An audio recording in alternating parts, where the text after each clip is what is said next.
Pogi po, tignan. Nag-outing nga kami yung klase namin nung grade 10. Habang papunta nga kami sa cottage namin ay may nakita akong green na kumikinang. Nilapitan ko ito at nalaman kong Kawasaki Ninja ZX4RR pala ito.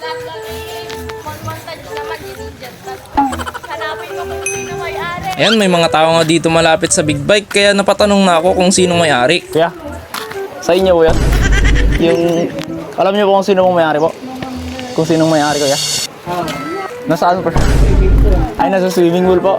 Nag-ano kasi ako kuya, nag-vlog ako ng motor eh. Baka pwedeng i-start sana kapag hanggang hapon kaya sila dito kuya. Hanggang hapon po. Sige po, balikan ko na lang ito po mamaya. Nag-edit po ako kapag nang parang minomontage ko pa gano'n. Tanong mo lang mamaya. Sige po. Kasama niyo yung ganito rin niya. Kasama nung ate niyo yung may-ari ng meron na pang sarang. Pangarap kuya. Kahit sino, talagang bagong-bago. Pinaandar nga ni kuya dito at pinayagan niya rin tayong bumomba. O, paandarin ko na lang. Pwede rin po. Bumbahan nyo na lang kapag. Bumba tayo. Ayan, ZX4RR. Painitin muna natin. Ano? Pack-exhaust pero ang lakas na. Pero bago pa tayo makabomba ay dumating na ang may gamit sa motor. Ay, ano sa'yo? I-vlog na lang, i-video na. Okay lang po.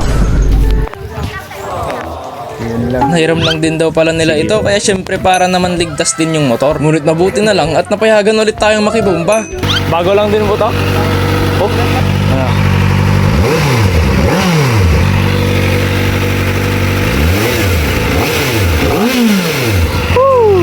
Ang sarap, grabe. Isa pa.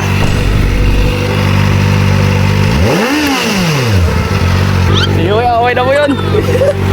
Bagong-bago. Wala pa siyang plata. Okay na po kuya. Sige po. Sige po.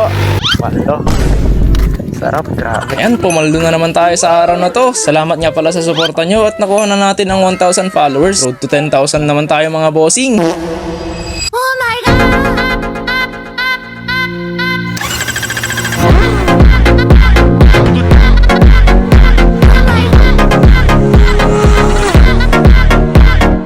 Shoutout pala sa Sir John Lloyd namin.